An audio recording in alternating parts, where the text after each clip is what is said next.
Hello everyone, myself Dr. S Mohammed Nazeer. This class I am going to teach you international economics. In international economics, balance of trade and balance of payment, BOT and BOP. Balance of trade and balance of payment are two different concepts in subject of international economics. Let's see one by one. First, balance of trade, BOT. Balance of trade refers to the total value of countries' exports of commodities and the total value of imports of commodities. I repeat, balance of trade BOT refers to the total value of countries' exports of commodities and total value of imports of commodities. Only export and import of commodities are included in the statement of balance of trade of a country. Movements of goods, exports and imports of commodities are also known as visible trade because the movement of commodities between countries can be seen by eyes and felt by hands and can be verified physically by customs authorities. Okay, it is called a balance of trade. There are two varieties of balance of trade. One is favorable, another one is unfavorable. Let's see one by one. Favorable balance of trade. Favorable BOT. When the total value of commodity exports of a country exceeds the total value of commodity imports of that country. The value of exports exceeds the value of imports of that country, it is said to be the country has a favorable balance of trade. Unfavorable balance of trade. If total value of commodity exports, that is the total value of commodity exports of a country is less than the total value of commodity imports of that country. Import value is exceeds the export value. It is called a unfavorable balance of trade. Okay, this is called a balance of trade. Let's see the balance of payment, BOP. Balance of payment is a systematic record of a country's economic and financial transaction with the rest of the world over a period of time. Okay, usually 1 year. I repeat, balance of payment is a systematic record of a country's economic and financial transaction with the rest of the world over a period of time. Is called a balance of payment, BOP. When a payment is received from foreign country, it is called a transaction, while payment of foreign, it is called a credit transaction. When payment is received from a foreign country, it is called a credit transaction, while a payment to a foreign country is a debit transaction. Receiving the amount is called a credit transaction.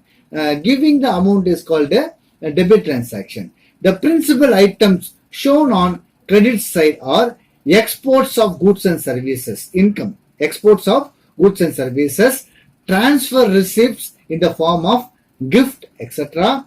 from foreigners, borrowing from abroad, okay, foreign direct investment and official sale of reserve assets including gold to foreign countries and international agencies. These are all comes under credit side. The principal items on the debit side, expenditure, include imports of goods and services, transfer payments to foreigners, lending to foreign countries, investments by residents in foreign countries, and official purchase of reserve assets or gold from foreign countries and international agencies. These are all comes under debit side. Okay, balance of payment, we have two sides, credit sides and debit sides. Let's see the components of balance of payment.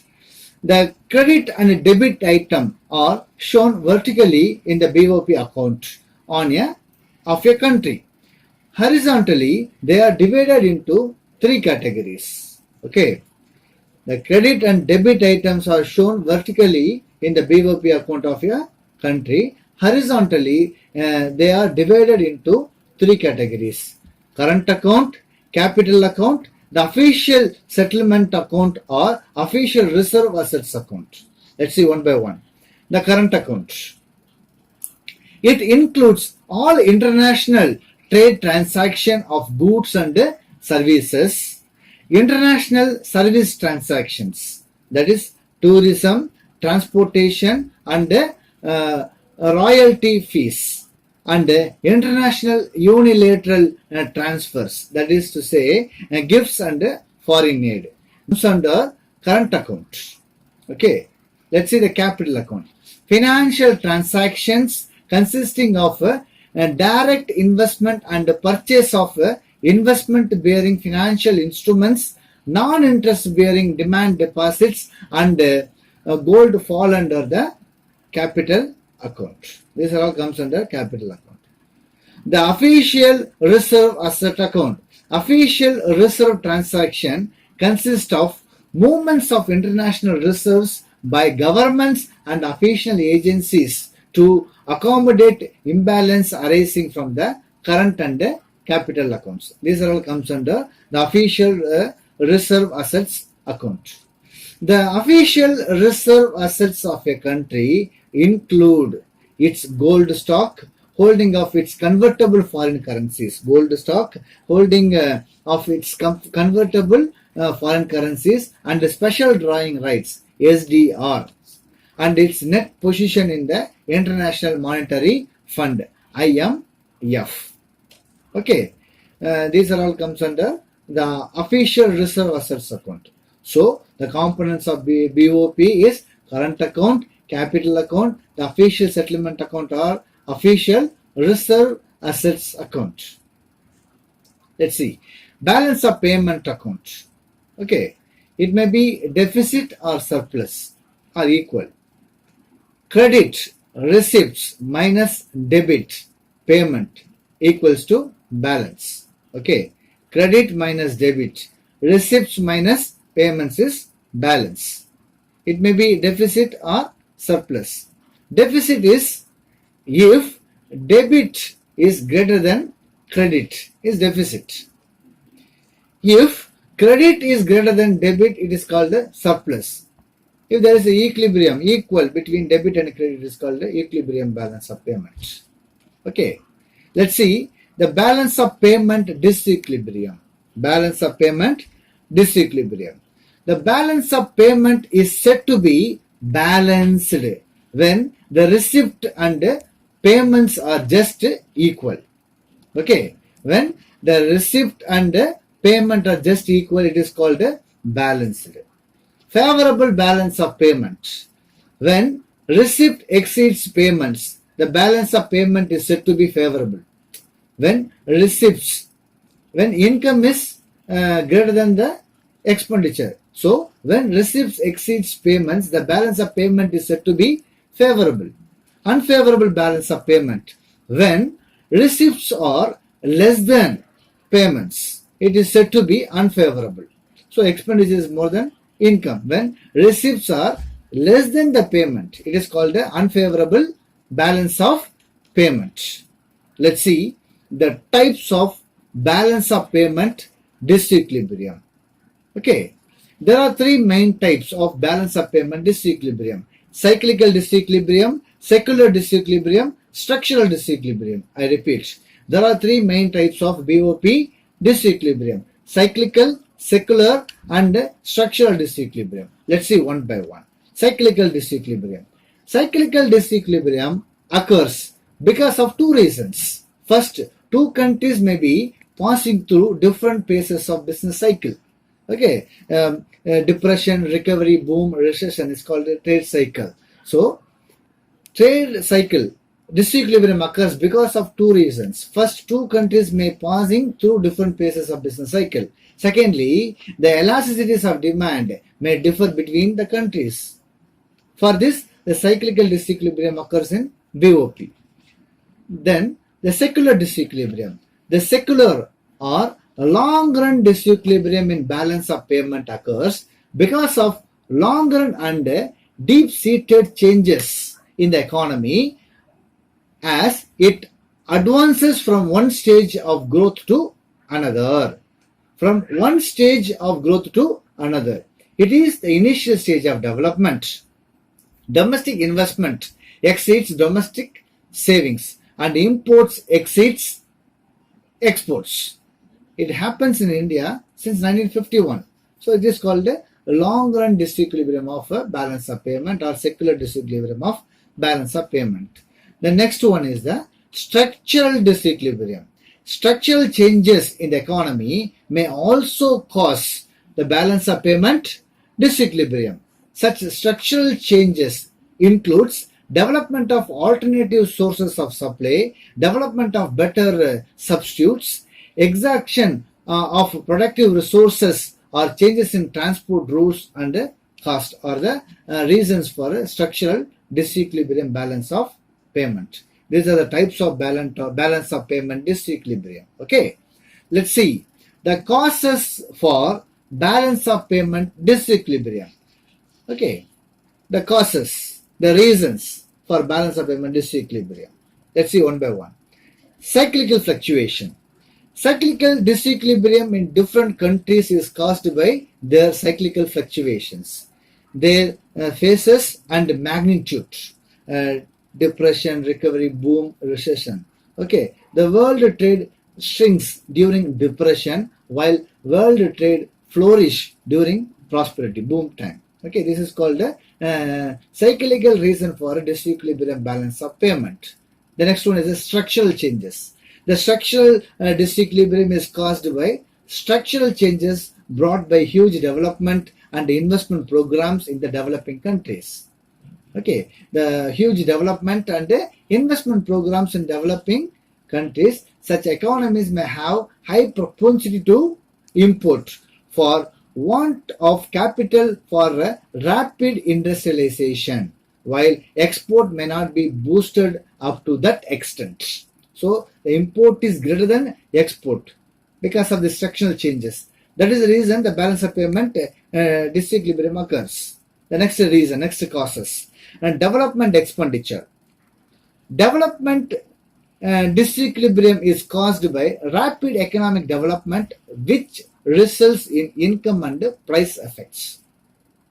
The less developed countries in the early stages of development are not self-sufficient. Income, saving and investment are very low. They depend upon developed country for import of commodities. Capital and technology. Export potential is low and import intensity is high. So the less developed countries suffers from adverse balance of payment. It is one of the reasons. Development expenditure is more in developing countries. That is the reason the balance of payment disequilibrium occurs. The fourth causes. Consumerism. Balance of payment position of a country adversely affected by a huge increase in consumption. This increase the need for imports and decrease the capacity of exports. Then fifth one, demonstration effect. Deficit in the balance of payment of developing country is also caused by demonstration effect which influences the people in underdeveloped countries to imitate the Western styled goods. This will raise the propensity to import, causing adverse balance of payments. This is good for developed countries.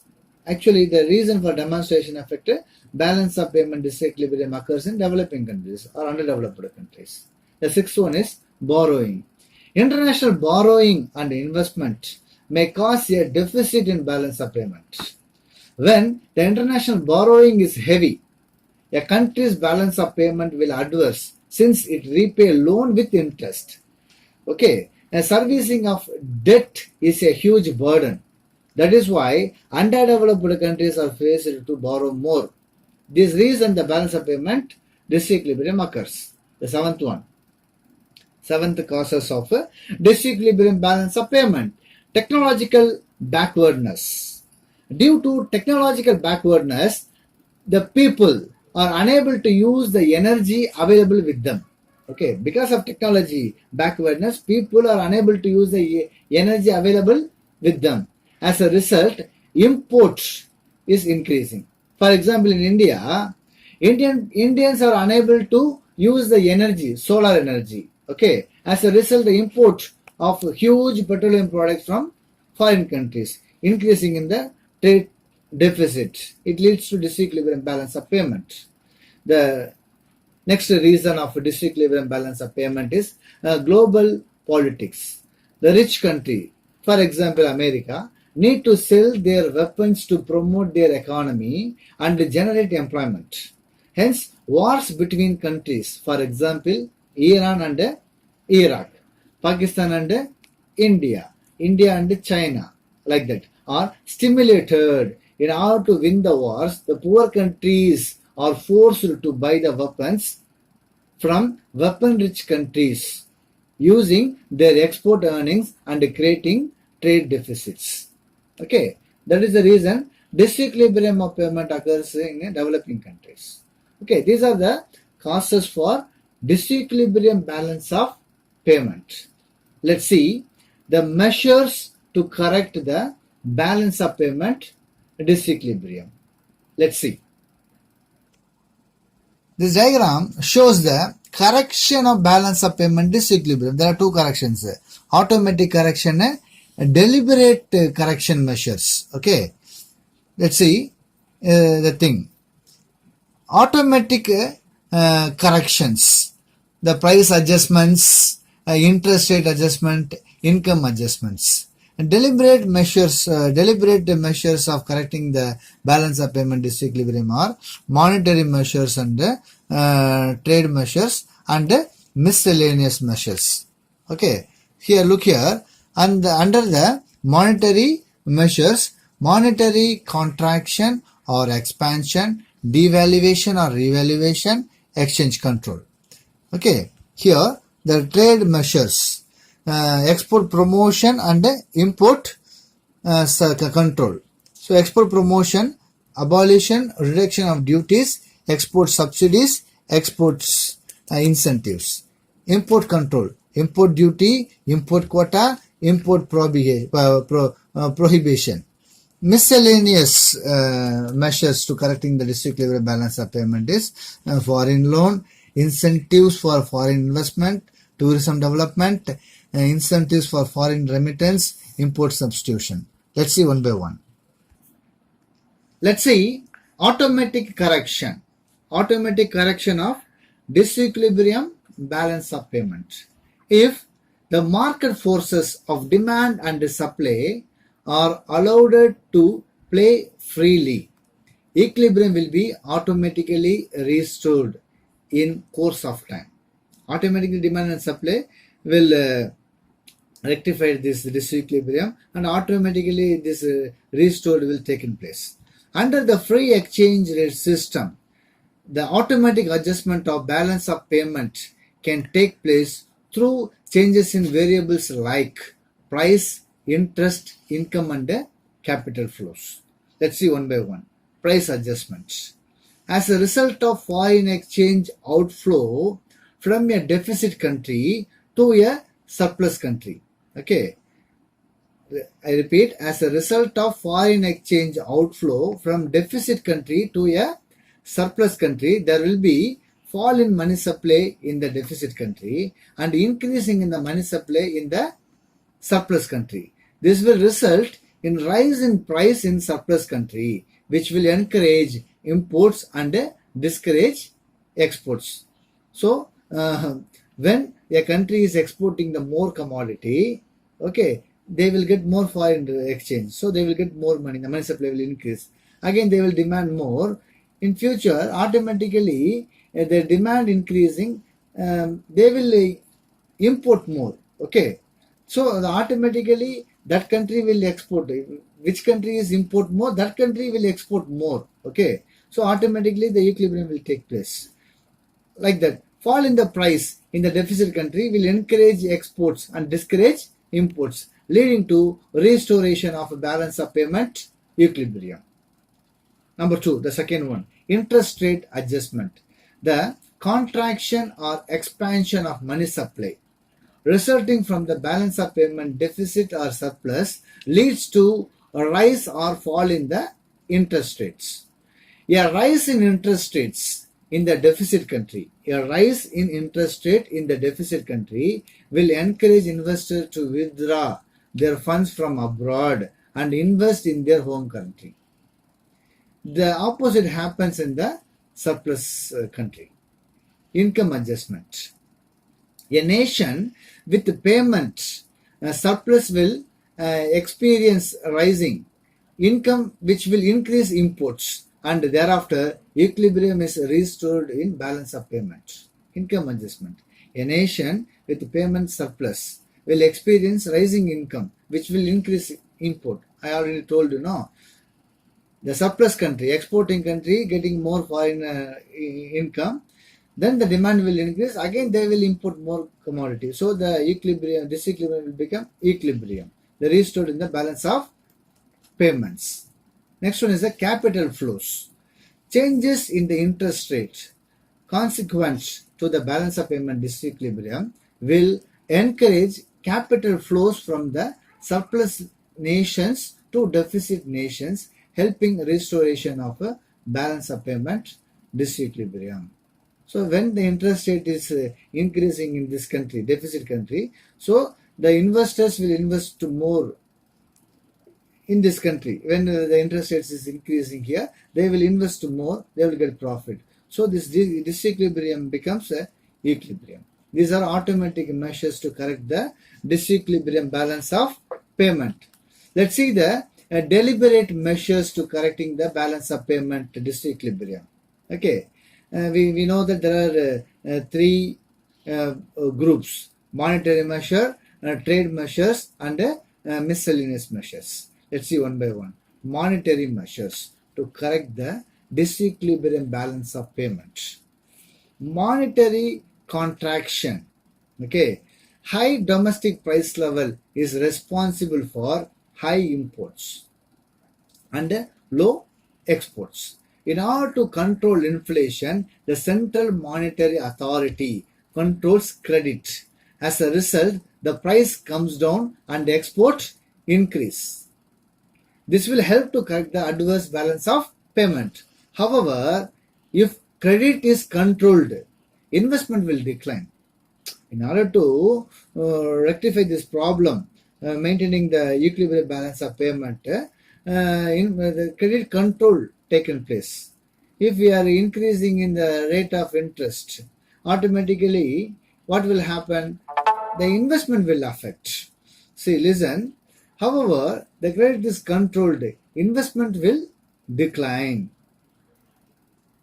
Production will go down, price will increase. This is the cause of confusion between government and RBI in India since 2010. Devaluation. The second measures of the monetary measures to control the disequilibrium balance of payments. Devaluation means deliberate reduction of the official rate at which domestic currency is exchanged for another currency. I repeat, devaluation means deliberate, government wantedly reduce the official rate at which the domestic currency is exchanged for another currency. In other words, devaluation refers to a reduction in the external value of currency in terms of other currency. For example, instead of 70 rupees $1 making 80 rupees $1, we are devaluing our Indian currency. Devaluation of rupee was happened in India 3 times since 1947. On 29th September 1949, the first devaluation. The second devaluation on 6th June 1966. On third devaluation taken place in 1st July 1991. A country with fundamental disequilibrium in balance of payment may devalue its currency in order to stimulate its export and discourage imports to correct the disequilibrium. Devaluation makes export cheaper. Devaluation makes export cheaper and import dearer. That means making Indian goods cheaper for foreigners and foreign goods costlier for Indians. Okay. So when we devaluation taken place, automatically the export will increase. That disequilibrium restored in equilibrium position. Okay. The next monetary measure is exchange control. Exchange control means the government intervention in the forex market. It is a popular method employed to influence the balance of payment position of a country. Under exchange control, the government or central bank assumes complete control over the foreign exchange reserves and earning of the country. The recipients of the foreign exchange, like exporters, are required to surrender the foreign exchange to the government or central bank. By virtue of its control over the use of foreign exchange, the government can control imports. So all the exporters want to surrender their foreign exchange in the bank. So the bank will control it. The bank will rationing and giving some foreign currencies to only the particular exporters. So they are controlling the foreign exchange. This is called exchange control. Does it happen in India? Yes. Too much of import controls. Okay. Too much of import control would invite more and more smuggled goods. Smuggling of gold into Indian airports regularly happens as per the reports in the media. So, if more controlling, the more parallel economy will run. Okay. So, this is one of the monetary measure. Exchange control is the monetary measure to control the disequilibrium balance of payment. Let's see the trade measures to correct the disequilibrium balance of payments. Number one, export promotion. Exports may be encouraged by reduction or abolition of export duties, providing export subsidy, encouraging export production by giving monetary, physical and institutional incentives. Okay, so it will increase our export. So automatically the import will decrease, the export will increase, equilibrium will take place. Import control. Okay, this is called the trade measures to correcting the disequilibrium of balance of payment. Import control. Import may be controlled by imposing or enhancing import duties, restricting import through import quotas, licensing and even prohibiting altogether the import of certain non-essential items. Okay, so this will help to maintain the equilibrium level of the balance of payment and restore the disequilibrium balance of payment in equilibrium balance of payments. So let's see the miscellaneous measures to correcting the disequilibrium balance of payment. In addition to the measures mentioned above, the monetary trade, there are a number of other measures that can help make the balance of payment position more favorable. That is foreign loans, encouraging foreign investment in the home country, development of tourism to attract foreign tourists, providing incentives to enhance inward remittance and import substitutions. So with the help of this, we can restore this disequilibrium balance of payment in the disequilibrium balance of payment in the balance of payment, equilibrium balance of payment. So these are the measures to correct the disequilibrium balance of payment. In this class, we seen what is balance of trade, what is favorable balance of trade, what is unfavorable balance of trade, what is balance of payment, what is a favorable balance of payment, what is unfavorable balance of payment, and then we seen the structure of balance of payment, and then seen the reasons, the causes for a disequilibrium balance of payment, and then finally we seen the measures to correct the disequilibrium balance of payment. Thank you.